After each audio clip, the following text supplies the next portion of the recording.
Is it on go or is it on three or is it on one? Problematic. I'm Marquise. Problematic. Problematic. What's Cookout cooking? podcast. Here, Sito in the building. Problematic. It's your boy Juju. Problematic. Problematic. Cookout podcast. Problematic. Yo, what did my man just say then? Problematic. Yo, you're listening to Mr. Rock. Problematic. Cookout podcast. Yo, what's up, everybody? Welcome back to another episode with your favorite squad. I'm your boy Juju. I'm Marquise. Your boy Sito's in the building. And it's Rock, aka Mr. Rock. And this is the Problematic Cookout. Today, we're continuing our intro series, so I guess you'll find out a little more about yours truly. But before we do that, let's see what everyone's bringing to the cookout today. And today, we have a few topics that we want to talk about. The first one, since it's my episode, I get to do whatever I want. I wanted to bring up a book and something. I think that at some point, I'm going to have to stop talking about this quarantine. But for now, you know, that's the main topic in 2020. So let's just roll with it. But something that I actually took on during the quarantine is trying to educate myself a little bit more and just trying to grow personally, right? And one thing that I did during the quarantine was read this book called The 4-Hour Workweek. Now, I'm guessing that a lot of you guys have read the book. A lot of people, it's a very popular book by Tim Ferriss. Not everyone here in the squad has read it yet, but I still thought that I wanted to talk about it and talk about like the concept behind it, right? Which is really interesting. And I think that we should really do a full episode on this, kind of a book club type thing. But if I want to read a quick summary, that's just straight from Google. But a one sentence summary would be: the 4-Hour Workweek is a step-by-step blueprint to free yourself from the shackles of a corporate job, create a business to fund the lifestyle of your dreams, and live like a millionaire without actually having to be one. So just wanted to talk about this concept real quick with all you guys, because it's crazy how we've kind of assumed that, you know, being a millionaire or living a life, we really grew up thinking, oh, the more you make or the higher of a status you have in the corporate world is a definition of success. And the more I'm learning, the more I'm growing, I'm finding out that maybe it isn't. So, you know, just wanted to bring that to you guys and speak about that for a quick sec. Word. Yeah, no, that's an interesting topic, man. To be honest, I feel like I'm also in that a lot of group of people who think success is based on, you know, getting yourself into a big company, well-known job, like a well-known position, you know, work your way up to some top-level exec position. But I mean, realistically, not everyone actually gets to that level. We all want to, but not everyone's gonna, you know, achieve that kind of greatness.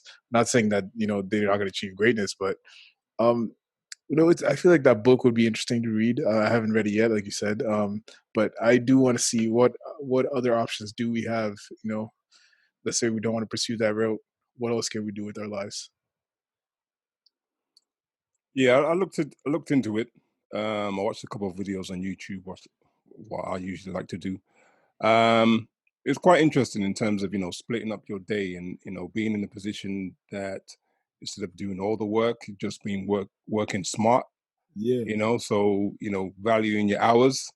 You know, looking at different ways of how you could get a job done rather than you sitting there doing all the work. Sometimes, you know, you gotta be in a position to say, you know what, I'm gonna offload this somewhere else and pay somebody to do that. You know, it could be like something that's, you know, that's might cost you like $40 to do, for example. But then you could spend all day doing the same thing. And your hours are probably worth more than that. So, you know, working smart is quite interesting in terms of like how you can start thinking about the processes that you do, and sometimes letting go of, you know, things that you put on your agenda. Sometimes you just need to put that to the side, and, you know, those are things that I've learned in my own past as well. So Yeah, I read that book back in the day, a couple of years ago too, because I'm into reading finance books and stuff like that. For me, I have an interesting take on it because, like, now, you know, it does speak about outsourcing your work to like some other person or something like that. But you know, what if that's also a bit difficult to do in these days and age where people are learning their worth and stuff? You know, Yeah, good old capitalism is just taking advantage of the work of the unfortunate and stuff like that. Is that something that's still feasible in today's day and age? Like, it depends on the business, but you know, Mm. if you can't outsource it to a place like China or India or something like that, can you yeah. really still run a business based on the 4-hour work week blueprint? Exactly, because that's what it talks about, right? It's all Mhm. about outsourcing to, like the India and all of that. But I think that for me, what really hit home is this whole concept that we grew up thinking, go to school, the higher degree you get, the more money you'll make. And now I'm realizing, like, how flawed that is, because even this concept of like earning an income, like I don't even attach earning an income to my wealth, right? Because you can make as much as you want if all you're doing is still living paycheck to paycheck. And I've seen it happen. One thing about me, and I'll talk about it later, like I've been a financial advisor. So I've seen people from, the spectrum from here to here doing all types of crazy things with money. So you can make more and more and more, but if you're not allocating those dollars right, your net worth or your wealth is never really going up. And then you always need to make more just to catch up to the people that are doing the things right. Mm. But also, there's so many avenues to like making money. And I feel like if you look at that book, it talks about, there's this one guy, he makes 80 grand a year, maybe, but he spends most of his time on the beach and works 20 hours a week. And there's this other person, she makes 200, but she has to work 60, 70 hours a week and all. So just not no longer attaching this value of like just money to all you're more wealthy, right? Like also understanding the value of your time and the quality of life that goes into it. And that for me was interesting, because what I aspire is not necessarily just to have money to buy things, but it's also to have a good quality of life, right? Being there for my family, providing for my family, and all those things. But yeah, Yeah, I think all those things that you just suggested there, that relate to the book, are things that I think more people are starting to understand now. Now we're working from home. We're seeing different elements of those travel hours that we used to use for the week. mm-hmm. What are we doing with them now? We're using them constructively, or we're building on ourselves, or Yeah, we investing that time into other things that are creating wealth. And that relates to not just financially but mentally as well. Things that you're doing with your family. Are you reading? Are you educating yourself in different ways and whatnot? So in terms of going forward, being in the position that we're in now, there's a lot of people working from home, right? So there's times where you can have your machine in front of you and something pops up. You could click and send something somewhere else. So mm-hmm. it gives you a bit more of the opportunity to build on different things. And going forward, when we talk about allocating time, when you're in the workplace and you're working 9 to 5, Yeah, you're expected to just focus on that, focus on that, focus on that. But when you're in the work environment, as much as you focus on work, you still do things like talk to other people. You still mm-hmm. do, a bit of socializing and so on. But when you're at home, you do less of that socializing, so you can Yeah, focus a little bit time on additional bits and pieces that you could, get working on. And I think in the bigger picture, me personally, I'm seeing ways of now when it comes to the point that I start traveling back to work, I'm going to use those 2 hours that I'm traveling more constructively, exactly. Yep. because I now know what I was missing. So now I need to make sure I use them effectively rather than sitting on the train and putting my headset in and banging my head to some music or whatnot. I'm gonna Right, right, listen to right.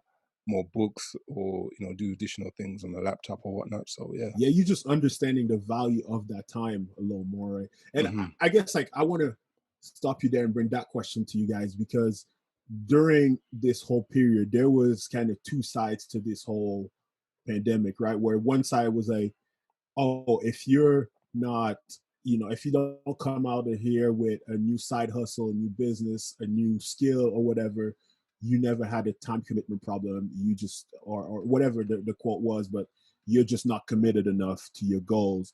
And then the other side was like, oh no, that's all flawed because we're in a pandemic. You should be taking care of your mental health and all that. And I think there's some truth to both sides, right? Where, but I guess wanted to bring it to you guys and just ask, like, where do you guys stand on it? I think if you were working on something on the side, right? If you were already doing it and then the pandemic hit and you were able to focus more on it, that's good. If you aspire to create something new, that's good. But you shouldn't pressure yourself and burden yourself and kill yourself trying to do your side hustle, right? Yeah, we started the podcast. We have the free time to do this.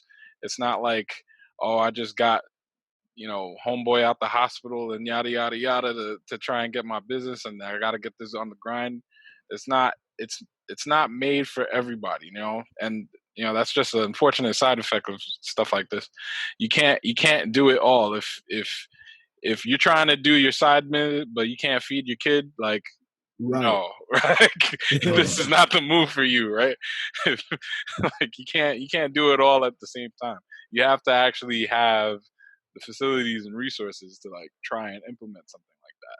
Yeah, exactly. So not everybody had, we looked at this. I remember when we started this, and we in our conversations, it was kind of, we know that we have the luxury of being able to do this, right? We were fortunate to all keep our jobs and everything like that, but we could afford in our extra time to, we didn't have to worry about like, oh, let me find a way to put food on the table next month. Like we could use this extra time to, work on a new skill and all that. And not everyone had that luxury. That's the reality, which is a really, really good point. Yeah, you got to think of it if you have time for a hobby. If you have a hobby time, then you could do hobby time or side hustle, right? Exactly. If you don't even have hobby time, then you can't even yeah spectrum. And I think also, saying that, like, not everyone has to have a hustle. I think nowadays everyone thinks that, I have a day job, I should have a hustle on the side or whatnot. But I kind of see as what is making you happy in life. Yeah. Chasing money, trying to get, more and more money. As you were saying earlier on, Juju, the fact that the more money you make, the more money you spend, the more money you're trying to make again. Yeah, exactly. So even Jeff Bezos, right? He's a billionaire, right?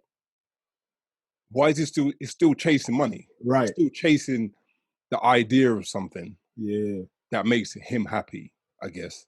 But, I've seen people and I know people that, are okay with just, doing a 9 to 5 and, not really earning as much, not really progressing as much, but they're happy. Yeah. And one of the main things in life I really agree with is being happy. As much as you want to hustle and get to that next level, I know people that hustle 24/7, 365 and still not happy. They got the flashiest car, still not happy. Yeah.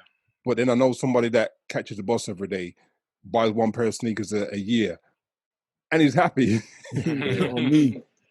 So it all depends on what you're really trying to get out of life, but you should really know where you're aiming. Don't just have like an empty goal. Have a point that you will be comfortable in. I know, some people say they really want to get to the highest level or whatnot, but you got to think about why you're doing it. Is it to pass on, the finances to up and coming generations, or is it to live in the moment now? Or, I think really understanding where you want to be and what you want to achieve is the main thing about, creating a goal or being successful. For sure. Because ain't nothing wrong with chasing the money, but just have an idea why you're chasing that money, right? Yeah, what you think, Marquise, money man? Yeah, you're funny. But also, I think at the end of the day, let's say we get through this whole period, this whole COVID period, it goes away, life goes back to normal at some point. I think let's say you didn't have a side hustle or you didn't do anything special with this time. I think you should still reflect on it and be like, I was gifted this, we're kind of gifted this opportunity to think about, like you had all this time on your hands, you had this opportunity to maybe start something new, but either way you probably just reflect on it and feel like and be like, maybe I could have done something during with that time. And after the fact, I mean, it's not too late, you can always start something new. But I think when this is all done, we should all just sit there and reflect and say, this amount of months the world had changed, this happened, what did we do, what did we do with that time that we were given, kind of thing. Yeah. And just learn from it and move forward. And I guess for me, the biggest takeaway I wanted, and the reason I put this podcast out there, the reason I started it, and I think that it's one of the topics that I'll be discussing later, is I won't. I think that this moment was such a great moment to sit back and reflect. Like, what do you actually want out of life? Like, if it is like, okay, you were doing this little side job or this, part-time job that some people would call it as a full-time job. Now you lost the job. Okay, like take a second and mourn the fact that you just lost the job. It sucks. Now what's next? Like it gives you a time to hit the reset button and realize, wait, hold on. Like I'm not where I wasn't where I wanted to be in life anyway.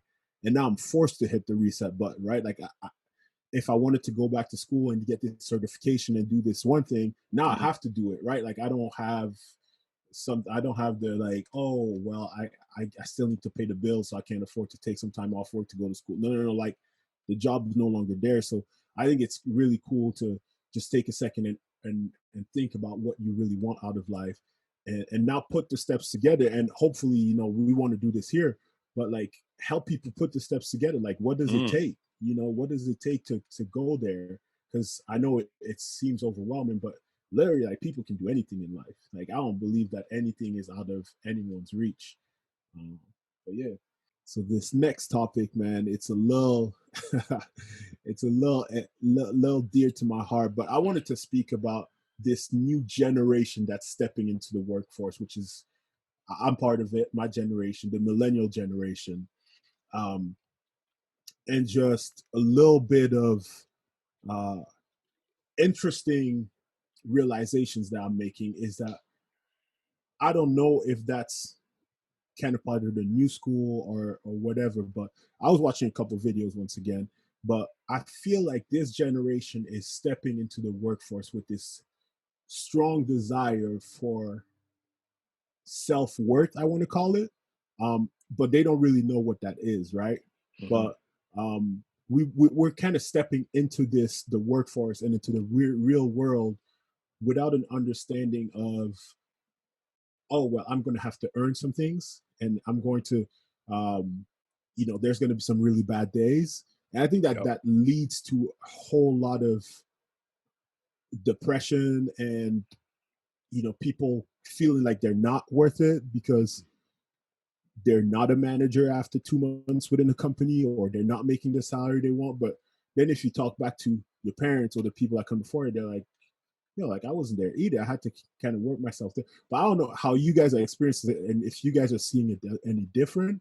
But from speaking to my peers, it's something that's actually scared of me. But yeah. Yeah, it's a quite an interesting topic. And I'll say that from a point of view of, from myself. I have a 21-year-old daughter as well.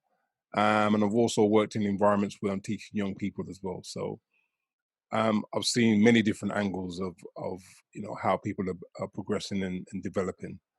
And I think one of the main things is, for instance, when I was growing up, watching TV and getting to know the world, it was a slower progression for me to understand what was really going on, how things worked, how people developed, and I only learned that from other people, or being in work environments. Nowadays, it's because everything is on the internet. So when you're scrolling through web pages and Instagram and all the other social media sites, you're seeing where you want to be. You're saying, oh, I want to be like that. I want to be like this. Hell yeah. And no one's really getting to see the progression that people are making or having to sacrifice to get to that point. So, you know, people are growing from what they're seeing, and it's just like, well, I should be at this point. I should have this. I should have that. You know, I should be given that level of respect. But back in my day, and even if I think about my own parents' generation as well, to get respect and to be given something, you had to earn it. And at certain steps, you had to take a step back. You got to a certain point, you want to learn something, you want to develop something, you have to take another step back, see where you're going next, and then move forward. But it seems as though, from my perspective and what I'm seeing, is people don't want to actually step back. It's like, I should be going. I deserve this. Put me in this position. But when you look at it, it's like, oh, so what have you done to earn this? What are you going to bring to the table? You know, I might be speaking with an old head right now, but it's just the way I see things at the minute. But it's real, because when I speak to people, a lot of people tell me people love to answer to that when I kind of bring some of these things up is, oh, times have changed. I'm like, well, how do you know that times now are effective, right? Like, a lot of people are like, oh, well, no, we're more productive doing it our way, the millennial way, right? Like the younger way.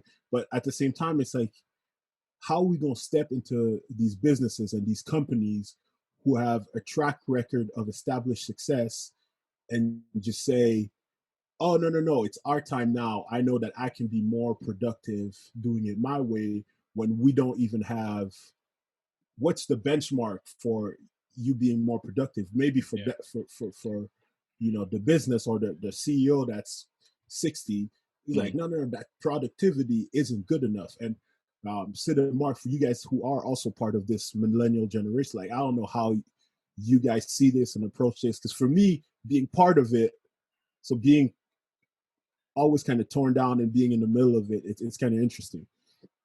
Yeah, from the tech perspective, right? It's being that tech is like a very lucrative field. A lot of people, you know, think, oh, if I get my bachelor's and I become a developer, I'm getting automatic six figures like that. And, you know, a lot of those people, it comes down to this one saying that I forgot who told me this, but it was a clear cut, simple saying: no one's going to pay you six figures unless you're bringing in seven figures, right? So seriously, you either have to have the expertise of a seasoned developer, or have at least written an app or two or something like that before you can even get yourself that whole six-figure salary, 250K, 160K, whatever the case is. You gotta at least come with the ground running with your degree, and also have developed some or been in some kind of programming environment. Because the other way is, some lucky rich kid is opening a startup and he wants you on his team because he thinks you're good at it, and neither of you know what you're doing. That's the only other way you're gonna get all the money you need. But if you're not even making that connection, then you know you gotta level up to that and get some kind of experience behind that kind of wheel. Otherwise, you're just gonna get paid the basic salary that everyone else is. So the game of the game is experience. And once you have some experience, then nobody can tell you anything. And when you get interviewed and stuff, once you talk from experience, that just solidifies how much you know or how much you think you know. So. Oh yeah, that makes sense, Sid. Actually, just to add on to that, definitely experience is king, but I feel like there's the fact that there's just a sense of an entitlement when kids kind of graduate from university or college now. It's gonna be hard to like break that sentiment because now everybody expects it. It's just gonna take like a like a mass humbling of everybody to realize that, you know, you're not gonna make 70K, 80K right off the bat. It's impossible. Like, there's a lot of times where it's like kids coming out of Harvard and MIT and stuff, and if they didn't work on a project, it's like, how are you going to justify trying to get that crazy salary, you know? Like, you got the degree, but you have no Like, if I'm putting you on your team, what are you gonna do? You don't even know what you're gonna do, right? But wasn't it the same for us though? For example, Sid, when you graduated, what were you expecting when you got out of school? I mean, I was hoping I was gonna get some crazy salary like that, right? Yeah, exactly. I've been doing internships the whole time. I've done at least like 4 or 5 internships before doing my full time job, Right. and all that experience when I started working full time and I had my degree and everything, I was literally able to cultivate every piece of experience I had, whether it was like stuff I did in college, internship here, internship there, and then like put it all into my all in this role, and Mhm. then now I'm all right. But Word. I guess that's kind of safe for me. When I was in school, I did an internship at one company. I did it for about 3-4 summers, and then when I got out of school and they hired me full time, I was getting like 45K. But I was happy. I was like, damn, they actually, yeah, they're actually gonna pay me Mm. this much money to get to do Mhm. what I did. It wasn't at 70 or 80K, but I was just happy with what I got. Yeah, if I you think still, that's what people need to. I guess the newer generation kind of needs to understand. Like you got to be especially if you're living at home with your parents, you're still eating off of them. Like right. 45K is like all right to start For off with. To start real. off, and And it's that's the the part. fact that, like, for me, it's the fact that people are expecting so much more. What you're saying, Mark, like, not to throw any numbers out there, but because obviously different Yeah, geographies, right. things are different, right? But like, a basic salary is going to be enough for you to survive, and Exactly. is going to be what most of your peers are making. But Right. people step out in this workforce with so much expectation that when they get that, they think like, oh, I'm less than everybody else. So Right. like they now feel like undervalued. They now feel, and that's what leads to like this mental breakdown almost, where you tell yourself like, oh, like I'm making so much less than everybody else. I'm not good enough. I thought I was this. I did this whole degree, and everything was going great. I had all these aspirations in life, and now I'm just making this lame salary. Like, and that for me is what scares me about not only the millennials, but now the Gen Z that's popping up in our work, in the Word. workforce, which Mm. is going to be almost worse. Yeah, Word. it's I think parenting as well is a lot different nowadays as well. Like I left home at 17 of my own accord. Yeah, me and my mom had a disagreement, and I thought I was big enough and bad enough. I was gonna leave home and everything, and then Top boy. I had to leave home. I was like, you know what, I actually want to go home. And then my mom, nah, you gotta, if you come back, you gotta do this, that, and the other. And I was like, you know what, I'm gonna go. and then I left. Like, I'm out. Yeah, I was out, man. And then it was a struggle. It was a grind to just, get through certain times or whatnot. And then I had my daughter as well a few years later, and it was even more of a struggle. But Yeah. it just gave me that grind to be like, you know what, I need to do this, I need to do that, I need to get myself in the right position. No one was supporting me. I had to support myself and support my daughter growing up as well. So, I think putting I think a lot of young people have it a lot easier nowadays, and parents are kind of like, no, I want you to stay, I want you to be comfortable and get through certain things. Probably a bit more harsher than that. Like, if you're staying with me, you're paying. Like, the certain amount of your salary is coming into my pocket, and it's not necessarily for me to go out and party and um, you know, fly up the wall or whatnot. It's just the fact that you need to be responsible to understand, when Exactly. you're earning something, this is what you're putting aside. You gotta pay this, you gotta pay that. So I think, if young people are living at home, I'm not saying this is the truth for everybody, but I think parents need to be a little bit harsher, or put the foot down a bit more, because then that reflects on how the young person deals with being in the workplace and dealing with managers, and dealing with the fact that they're going to move into a new role, or they might be given some extra responsibilities, and being comfortable with it. Yeah, that's For just a sure. thought. And Rock, you touched base on that, and the impact that social media has, Mm. and that today like nothing is done without social media, right? And the impact that social media has on that. And that made me want to touch base on, you know, social media specifically, because I think that social media can be such a great thing, right? Like a lot of businesses use it. You know, it's a huge part of what we're doing here, right? Like promoting on social media and everything like that. But it has become such a great platform for negativity. And I see everything that's going on in our world, where we want to speak from the pandemic to the Black Lives Matter movement to everything, to just people in their day-to-day jobs. It has opened the door for so much negativity, which is, in my opinion, a little sad. But I don't know what you guys think. Because personally, for me, I use social media. For me, social media is a joke, right? Like it's a platform to share funny memes and stuff like that. You know what I'm saying? Like, so I just don't understand how it has gotten to a point where, man, people will be depressed over social media. Like people, like they'll be in a funk for like months, and you'll ask them why. Like, oh, this person didn't like my picture. You know what I'm saying? Like people will like look at that and like make that thing real life.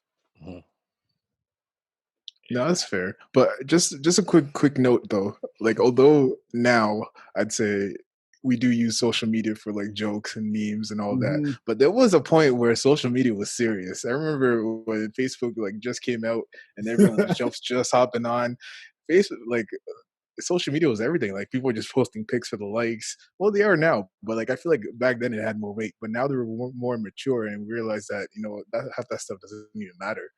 I think now we kind of feel that what, social media is just a joke. It's not that serious. But I feel like back in the day, I'd probably feel the same way as people feel now. I'd be like, damn, I want to post that picture so I can get some people to like it. This and that. I don't know if you guys feel that way. I feel like that has everything to do with you as a person being more mature. You gotta keep in mind, there's a whole nother generation that is at the age that you were back then, and social media is just amplified now. Where I say like they have even more access to cell phones, they have more access to social media. Like internet is everywhere, everything. Like for me, I remember when I was in school, we weren't allowed to have cell phones, and this year, like when Doug Ford put a ban on cell phones, people were going crazy. And that's here in Ontario. So it's it's a whole new world where that's just opening up to social media and putting more weight on it. And they're just as mature as you and I were when we were 15, 16 or whatever age we were putting so much weight into it. Yeah, there's definitely some lessons that just need to be learned, some lifelong lessons about how to use social media, what to expect from it, because proof of the matter is people are going to talk crap when there is no consequence. That's just human nature. If you have the opportunity to not provide constructive criticism, but to just hate on something, and there's like no backlash to you, a lot of times people go and dish out the hate, and there was a comedian that said it best. I think it might have been Dave Chappelle, where it was just like, some kids are just like super hurt from bullying and on the cyber bullying and this and that. And it's just like, if you are getting hurt from someone cursing you out on a laptop, and it was Ali Sadiq, you can't close the laptop. Like you just take yourself away from the social media. Problem solved. Like you just literally, all right, that's enough for today. I'm gonna play a game or watch something or like much you have to do to avoid the negativity of social media, and you have to understand that people are just gonna talk out their behind regardless. But that's a lesson that needs to be learned by anyone who uses social media, not just us, but definitely needs to be taught to the kids. Man, either way, I love getting in people's comments and just commenting, getting in cyber fights. They'd be really think I'm serious behind my phone. I'll be getting in real deal arguments with people over stuff I don't even care about. Yeah, I'll be getting annoyed with people. I was just like, damn, man, you really said that? I don't even want to respond to this, waste my time. That's so why like, I do if you're it. trolling me, I'll be like, you got me. But other than that, I'm like, let me not entertain this. But yeah, go ahead. I think it's like it all depends on how you manage your social media, right? Me Yeah. personally, my social media is locked. It's locked down. Mm-hmm. It's only friends and people that I know that have access to it. So it's not fully open for anybody to scroll through. For sure, yeah. You know, doing this podcast now is probably the position where now things are open. So I might, get messages or might see things that will come up that I don't agree with or whatnot. But the way I see it is like, I don't care about who those people are. You can have an Exactly. opinion, but opinions like what the saying goes, everybody got one. Mm-hmm. Yeah. So if I don't know you, I don't really care. If I know you personally and you've got something to say and you put it on social media, you need to be able to back it up and speak to me and, say that face to face. Not to say that I'm going to get into a fight with anybody, but you need to be man enough or woman enough to be able to bring it to me and Hey, say for what it's worth. those Twitter Anything other fingers, than that, Twitter it's way too fingers. easy. Hey, it's You way know? too easy to sit behind your phone nowadays and just like Word, man. think that Yeah. you run the Just be world. like, bloop, bloop, bloop, bloop, Yeah. bloop, bloop, bloop. Even when people say stuff on WhatsApp, I'm like, yo, call me. You want to waste all that energy in typing all these things? Call me. Discussion and deal with it right there and then. And if I Yo, I'm dead. pull up real quick, man. yeah, that's what it is, But Like, you got my messages. address. Yeah, Where you I at? got time for that. But on a more positive note, like just to bring back to the first topic we talked about like kind of educating yourself. What are some of the things that you guys use to educate yourself? Whether it's books, I don't know if you guys like YouTube channels, podcasts or whatnot. Like, what have been the maybe one thing that you can share with everybody that you've been using to educate yourself? I'd probably go first. I think with since the whole quarantine COVID thing started, I kind of just got in tune with like podcasts and then things like that. Before this, I never touched podcasts, never really thought about listening to them. Just a couple people talking. I'm like, whatever. But I have been listening to a lot of podcasts. I usually take my breaks from work, pop in the podcast, go for a walk or something. I've listened to like a wide range of things, either just entertainment. Got into a lot of the true crime type podcasts. That stuff's getting kind of interesting. But I do listen to this one podcast called How to Money. It's these two guys who basically talk about a bunch of finance topics, from how to live a frugal lifestyle, how to save money, things of that nature. And I find it very informative. And that's kind of helped me sometimes. It gives me a different outlook, which is kind of also what we're trying to achieve with this podcast, trying to give people a different outlook on life and how we view things, hopefully impact them in a positive way. But yeah. Yeah, for me, my bad. Go ahead. All right. For me, back in my college days, I would listen and watch I would read a lot of finance stuff like 4 Hour Work Week, Rich Dad, Poor Dad, and some other like financial books just to get some insight on how to like really progress my financial career. And so now my financial journey, I still read up and watch YouTube videos and stuff like that to see if anything has changed as the new method of doing stuff and things like that.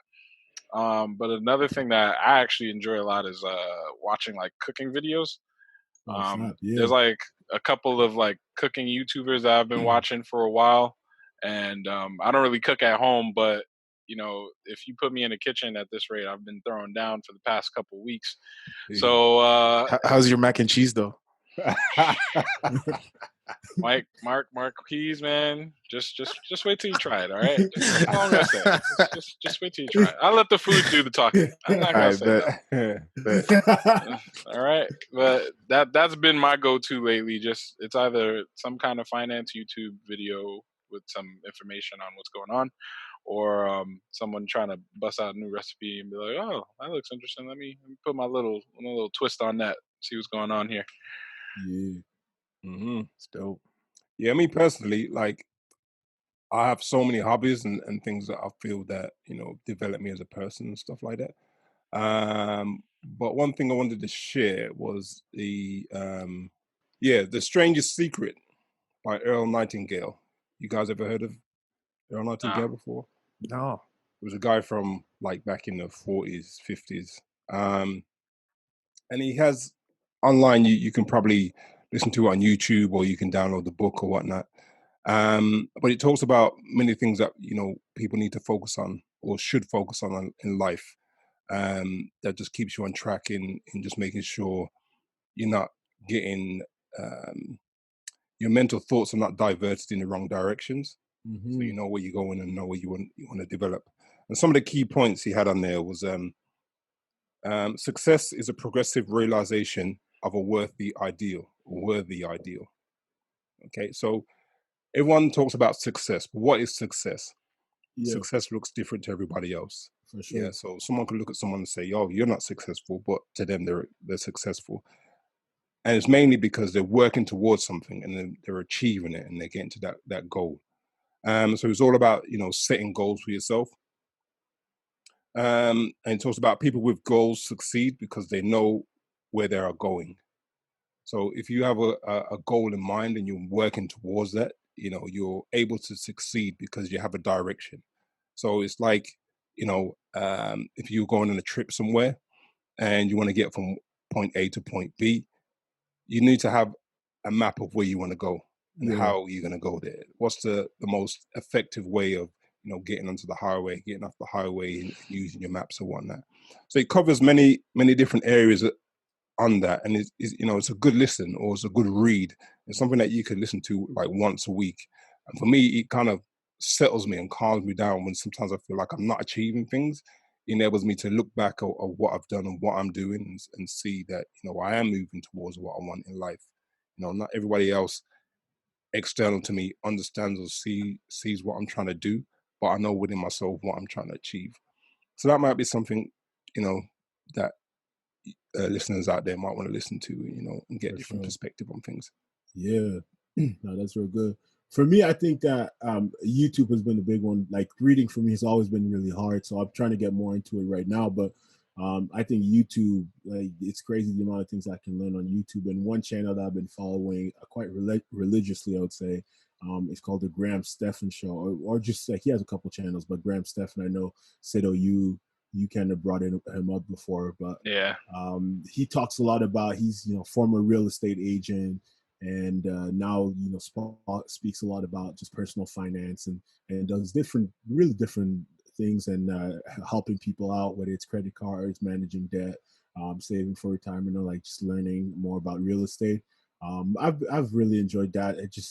I think that for me it's not always about okay, well, there's so many avenues to success, right? But it's kind of like seeing one that works with you, taking the good, leaving the rest of it, and seeing what works for you. And he's been really good with that. So I think that for me, he's been one of the ones that I've been following that I'll recommend. But I guess it's time to get into who your boy is, your boy Juju. And I guess I can start with where Juju even comes from, why people call me Juju and where that is. And it's actually comes from when I was a kid, where my aunties used to call me that. And now, yeah, I can see I got the necklace, so I go by it, my Instagram handle and Hey. all I of see. I see. And hit us with the bling. Oh, my eye. the Oh. eyes, you feel me? That's why you But got them shades on, man. I can't see anything. man, y'all Bling, chill, bling. man. Oh, I can't take y'all nowhere, you but gotta give us a heads up. You gonna blind the camera like that, dog?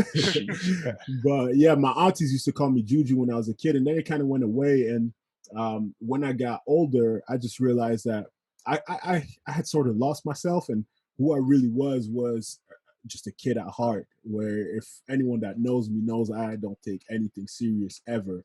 Unfortunately, most of the time, but it's just like Juju just fits kind of that forever young vibe, the remembering when life was just a simple time, because I don't think that life ever needs to be that serious. Like, let's just enjoy life, let's live the life to the fullest. But who I really am, a little bit about my journey is I moved to Canada when I was 9 years old, and that's really where my journey started out, I guess, because that's where I became a little more self-aware of everything going on, and it was challenging. It really opened my eyes. I was actually born in Germany, moved to Cameroon, where my mom's originally from, for a little while. Got really, really sick, and that's what forced us to move to Canada. But that's where I became really aware of different people living together, right? Um, and becoming a little bit more self-aware of what's going on around me. So really grew up, and sports was my outlet. Uh, I'm not going to go too much into like my whole childhood and everything, but sports really became who I am. What brought me peace and everything. Uh, Went through a lot. I ended up earning a Division I scholarship to go play uh, university football in the U.S. at the University of Minnesota, Sky U Mob, baby. And from there, that really became who I was, right? Everyone knew me as this football player. And in 2016, I ended up getting injured, getting surgery. And I had surgery, I think, 6 times over the course of a year. And after that, decided to obviously hang up the cleats. I still had time, I could have rehab, came back. I still had eligibility, but I just decided to kind of move on with my life. And that caused me to really struggle. I really had a hard time finding like who I was, because your whole life you're an athlete, right? And it wasn't just football, because I played basketball, ran track, played hockey, all these sports growing up, soccer, all of that. But being an athlete was really, for me, my outlet, and it was telling me who I was. Like, it was clear, right? You're an athlete, you're a football player. But when I decided to hang up the cleats, that was it for me. And it was like, there's no more telling you who you are. I had an internship my last semester of school as a financial advisor, and ended up taking that on. That was actually my dream job. Um, that's what I went to school for. I went to school with one thing in mind: I want to become a financial advisor. And when I had the opportunity to do that, it was a true blessing. But I had a hard time seeing that as my new identity. And the reason why is because like it wasn't, right. And I always encourage now people to not necessarily just see what they're doing as their identity, because that's what I realized with football. It took me a while to realize that in life in general, is that playing football was not who I was, but it was what I did. And therefore, I didn't need to find this new thing that's who I am. Like, I was always a whole person outside of that. But it took me some time to figure that out. And what I really found out is that I just want to be someone that has a positive impact on people. And that's who I am. Everything else really doesn't matter. I want to help people get to where they want to be in life, and add a little bit of light, add a little bit of joy to their life on a day-to-day basis. But yeah, I think that figuring that out, I worked as a financial advisor for 2 years, then ended up wanting to move back home because I wanted to be closer to family due to personal reasons, and end up finding my current position where I work. I work in sales. I love that too. Building relationships with people. I think that was a huge part of being a financial advisor, and getting to continue to do that is like truly a blessing. I think that what I like the most about sales is that it just fits me, because you're always in control of you know who you are, and how much you're making and all that. It's basically, it correlates. You work harder, you make more. And that's the aspect of life that I love. And I think that life, it really is a huge sell game. Is like, you get out of it what you put in it, right? So I just think that it fits me, it represents me. And I've always loved that. And that's why I aspire to help more people realize that whatever you put into this thing called life is what you're going to get out of it. And there's going to be some hardships, there's going to be some things out of your control, but at the end of the day, you know bad things happen to everyone. um, there's some people to whom more bad things happen, unfortunately, but you always have the power to just put more into it, put grind a little more. And at the end of the day, good things are going to come out of it, in my opinion. So yeah, that's a little bit about me, a little blurb. Obviously, there's more. Y'all gonna get to know me over the course of this. So stay tuned. Don't leave us. This is just the beginning. But yeah. Yo, damn, Juju, that's a hell of a story, man. I think I got a couple follow-up questions for you, though. I personally want to find out, what's your biggest failure that happened recently, and why do you think it happened? Oh man, that's crazy. Because I always try to not see failure as a bad thing. Because I think the biggest one would be me not like my goal was to get to the NFL, right? What playing Division 1 football. And I guess I could see that as a failure and one of my biggest failures. But I think that the reason, because you asked why didn't it happen and why was that a failure? It's because like I'm a big believer, and I just think that God had a bigger plan for me. I just think that where I am right now is exactly where I'm supposed to be. I don't, um, I don't regret it. I don't see it as that much of a failure anymore. That's why it's so interesting of a question. I don't see it as like, oh man, like I regret it every day, because I'm happy now, man. Like, and it hasn't always been like that, because, like I said, it took me so long to find an identity and all of that. But now I'm so happy. I'm so happy with where I am and where I'm going. I can see, the person I'm becoming, and it's because I'm no longer a football player that it has kind of opened my eyes to becoming that person. Word. No, so you met us. So hey, Exactly, man. There Like you go. I met the real squad. you know. Word. Quick one for me. What position was you playing in football? Man, I was a quarterback. What? Stop playing, yo. No. I'm just playing, man. That's why I tell the honeys. That's why I tell the honeys. Like the honeys even know what a quarterback is. Nah, I played defensive lineman, man. I was one of the big guys, just Okay. trying to hit people. And I actually started playing football as a wide receiver, and I love the whole, like, anyone that knows me know I love being flashy. I love, I love scoring touchdowns and all that. But then when I started playing defensive lineman, I always said I could never go back to being a receiver. Like, it's just way too fun to like hit people on a day-to-day basis. Yeah. Had too much fun with the sacking and whatnot. Just take your Exactly. frustrations out on people. Dangerous, man. All right, so who is your favorite Raptor and why? All right. So we're going into questions from IG now, right?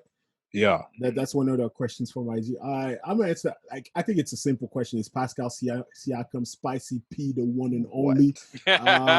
What? It is, and I would say right now it is for sure. The reason why he's from Cameroon, I'm from Cameroon. He's from Douala in Cameroon. That's where I'm from as well. So I would say Spicy P for sure. And most improved player last year, playing at the MVP caliber this year. No cap. Don't quote me on that. See you in my DMs. But yeah, love Spicy P. I was a huge DeMar DeRozan fan, obviously growing up, Vince Carter and all those players. But for right now, undefeated, like there's no doubt, Spicy P. Yeah. Sorry, I was going to give you one of my personal questions, but that was a personal question. So We got to take this one offline, man. Word. And it just wasn't the person that I expected you to say. But hey, if I point to the back, you know what time it is, right? Ooh. We'll leave it at that. That's a bad boy. But I love the whole squad, man. Don't get me wrong. Now, that's my team. That's my squad. Love the squad. Yeah. That's cool. Word. All right, since we're jumping in these IG questions, let's see here. Juju, the fans want to know, what is your biggest fear? Sheesh. So I would say it's interesting because I have this tat on my arm that says, like, your deepest fear is not that we're inadequate, is your deepest fear is that we're powerful beyond measure. It is our light, not our darkness, that more fighting us. It's a fear by Marion Williamson. It's longer than that, but if I were to get super deep, I would say like that's kind of my fear, like not reaching my full potential and all that. But if I were to just get like a little answer so the viewers can be can be entertained, I would say like little dogs. Like for like people that have met me, like I'm a big dude and people find it kind of weird, but I'm not afraid of all dogs, but little dogs scare the shit out of me, man. Like them things be fierce, bro. Like, they don't play no game. Like they always be too excited for me, jumping around. like biting all my stuff, and like then then their owner's always like, oh, they just want to play, man. I'm like, do I look like I want to play As a with joke. them? Yep. But yeah, little dogs, I would say. The little Damn. dogs. A lot of fans are gonna be start beefing with you right now just off of that. Oh, man. Oh my God! How can you not like the dog? Oh man. Question for me. Well, from the fans. What is the best advice anyone has ever given you? This from Instagram. Yeah, I would say just taking risk. Just go out, take risk, especially when you're young. Taking risk, because one thing I'm realizing now is every single time I took a risk and I failed, like I'm still here, right? So, and I learned something from it. So, and there's been a lot of times where I take a risk and bet on myself, and it took me to places where I didn't even think I could possibly get to. So just one thing that I've learned growing up is definitely take risks. And I don't think that it's ever going to stop. You know, I don't think that it's a when you're young thing, but at any point, just take risks, bet on yourself, and really take the risk to want to live, to get to the life that you want to live, and everything like that. I would say that that's probably the best advice I ever got. Okay, jumping back out of Instagram to a personal question, I think this is quite interesting. What is the best compliment you've ever received? Yeah, Bumblehead. Let's see where it takes this now. Y'all want to get into compliments, huh? Juju, pull up the DMs, bro. Pull up the DMs. Like, which one am I gonna go with today? Y'all gonna get me in trouble, man.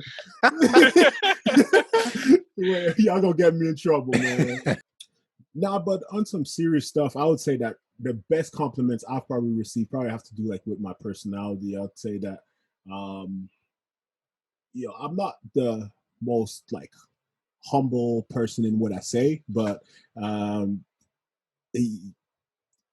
real life, like people do think that I'm like a selfless person. People say that I'm a selfless person, that I care for others, and those things that mean a lot to me, because I do see myself as someone that wants to love as many people as possible, and wants to do good in this world. So those are probably the best compliments I would say that I receive.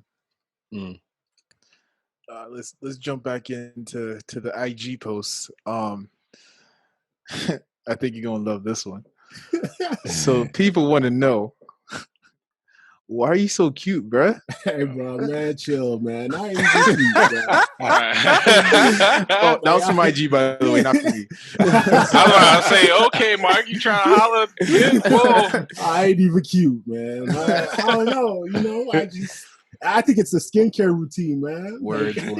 Like people don't be taking care of their skin, but I don't know. You know, that's facts, because when I saw Julian the other day, man, his skin was glowing. I let him know, bro. Glowing. Let him know.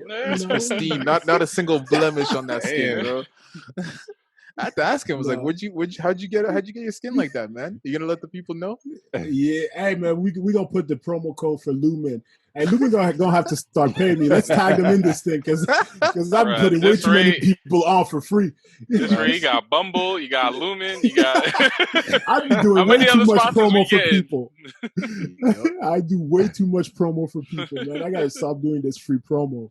But yeah, I don't know. I don't even see myself as cute. I always say I'm ugly. So y'all girls feel free to tell me I'm cute in my DMs. But hey, this guy fishing for more compliments.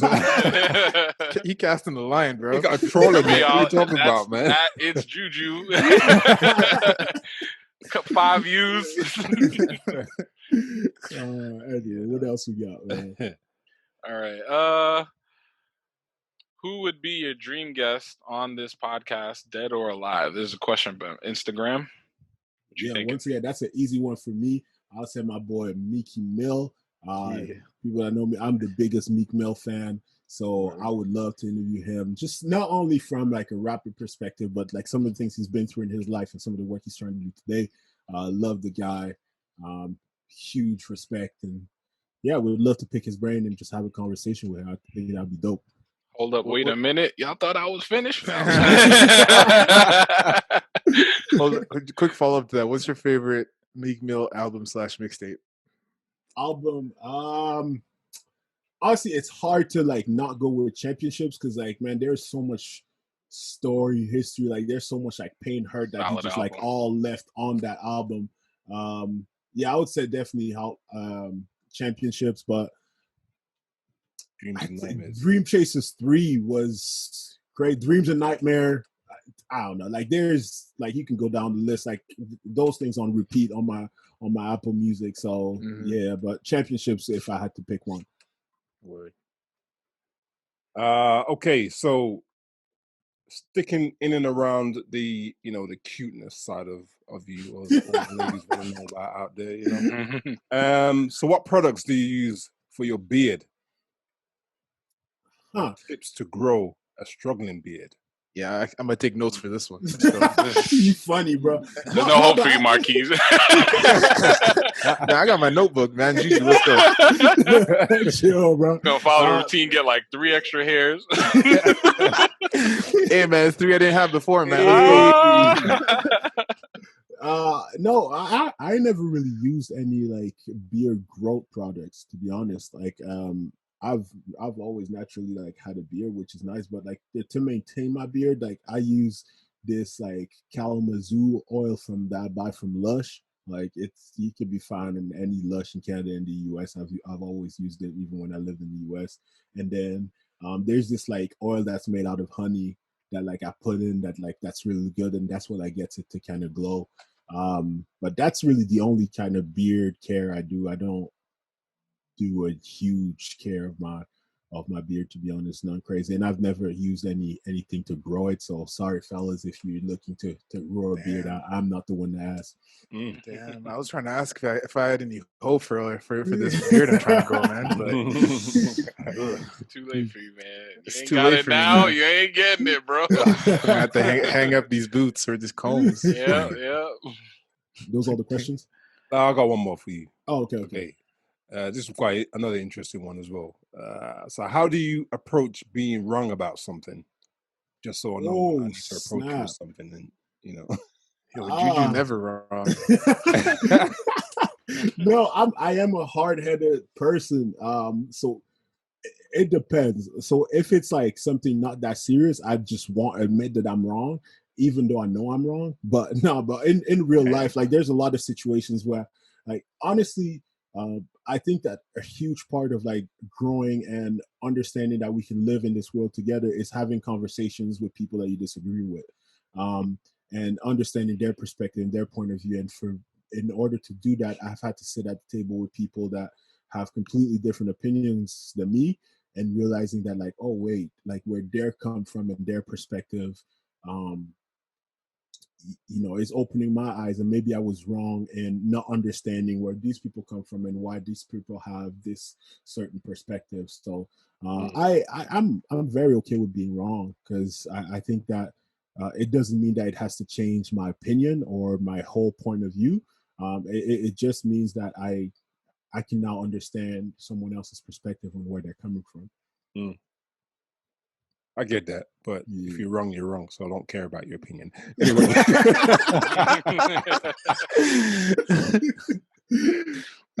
jokes are running.